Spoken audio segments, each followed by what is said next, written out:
ज़रा एक पल के लिए इस दृश्य की कल्पना कीजिए।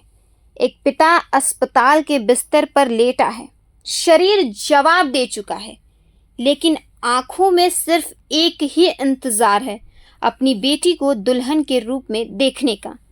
मोबाइल की छोटी सी स्क्रीन पर शादी की रस्में चल रही हैं, कभी हल्दी, कभी जयमाला, कभी फेरे, और पिता बार बार उस स्क्रीन को निहार रहा है। फिर वह पल आता है जब बेटी की विदाई होती है। बेटी अपने नए घर के लिए रवाना होती है और उसी समय अस्पताल में लेटे पिता की सांसें हमेशा के लिए थम जाती है। बिहार के सीतामढ़ी से आई यह कहानी सिर्फ एक खबर नहीं है, बल्कि एक पिता के उस प्यार की दास्तां है जिसे सुनकर शायद आपकी भी आंखें नम हो जाए। ये कहानी है सीतामढ़ी जिले के सोनबरसा बस स्टैंड निवासी लाल बाबू महतो की। लाल बाबू महतो कोई बड़े कारोबारी या रसूखदार व्यक्ति नहीं थे। उन्होंने अपनी पूरी जिंदगी एक निजी बस में कंडक्टर की नौकरी करते हुए बिताई। दिन रात मेहनत की, हर छोटी बड़ी ज़रूरत पर अपने परिवार को प्राथमिकता दी और धीरे धीरे अपने बच्चों को बड़ा किया। उनकी सबसे छोटी बेटी निधि कुमारी की शादी तय हुई। घर में खुशियों का माहौल था, रिश्तेदार आने लगे थे, शादी की तैयारियां पूरे जोश के साथ चल रही थी। लाल बाबू महतो बार बार यही कहते थे, अब बस छोटी बेटी की शादी अच्छे से हो जाए, फिर मुझे किसी बात की चिंता नहीं रहेगी। लेकिन शायद किस्मत को कुछ और ही मंजूर था। शादी से महज 3 दिन पहले अचानक उनकी तबीयत बिगड़ गई। परिवार घबरा गया। पहले स्थानीय स्तर पर इलाज हुआ, लेकिन जब हालात ज़्यादा गंभीर हुई तो उन्हें लखनऊ के एक अस्पताल में भर्ती कराया गया। डॉक्टर इलाज कर रहे थे, लेकिन साफ हो गया कि अब उनका शादी में शामिल होना संभव नहीं है। घर में एक तरफ शादी की तैयारियां थीं, तो दूसरी तरफ अस्पताल में जिंदगी और मौत की जंग। परिवार समझ नहीं पा रहा था कि क्या करें, लेकिन उन्होंने एक फैसला लिया।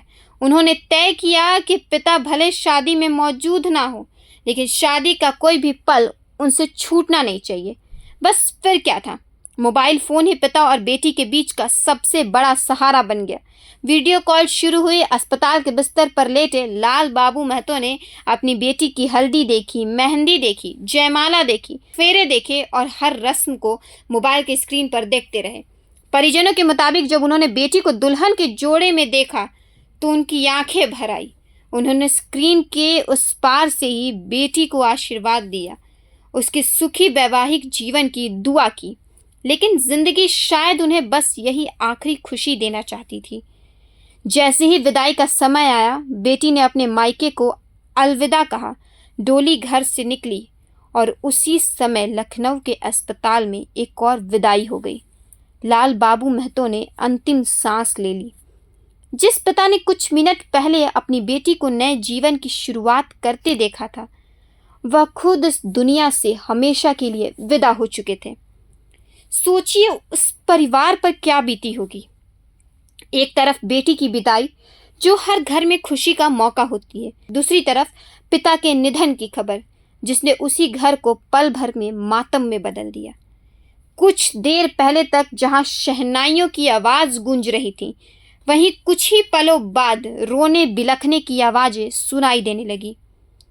खुशी और गम दोनों एक ही दिन एक ही घर में एक साथ उतर आए। लाल बाबू महतो अपने पीछे पत्नी, 3 बेटे और 2 बेटियों का भरा पूरा परिवार छोड़ गए हैं। लेकिन परिवार कहता है उन्हें इस बात का सुकून था कि उन्होंने अपनी बेटी को दुल्हन के रूप में देख लिया, भले ही मोबाइल की स्क्रीन पर, लेकिन एक पिता का सपना अधूरा नहीं रहा। यह घटना हमें एक बार फिर याद दिलाती है कि पिता अक्सर अपने दर्द छिपा लेते हैं, अपनी इच्छाएं छोड़ देते हैं, अपनी ज़रूरतों से समझौता कर लेते हैं, लेकिन जब बात बेटी की आती है तो उनकी सबसे बड़ी ख्वाहिश सिर्फ यही होती है कि बेटी हंसते हंसते अपने नए घर जाए। लाल बाबू महतो भी यही चाहते थे। उन्होंने अपनी आखिरी सांस तक वही सपना अपनी आंखों में संजोए रखा। शायद इसीलिए कहा जाता है, एक बेटी जब विदा होती है तो सिर्फ उसका घर नहीं बदलता, उस पिता की जिंदगी का एक पूरा अध्याय भी हमेशा के लिए बदल जाता है। सीतामढ़ी से आई यह कहानी सिर्फ एक परिवार की नहीं, बल्कि हर उस पिता की कहानी है जो अपनी बेटी के मुस्कान के लिए पूरी जिंदगी खपा देता है। आपको बता दें कि ये रिपोर्ट सीतामढ़ी से अमिताभ कुमार की है। बाकी आप इस खबर पर क्या सोचते हैं, कमेंट में जरूर बताएं और देखते रहें प्रभात खबर। धन्यवाद।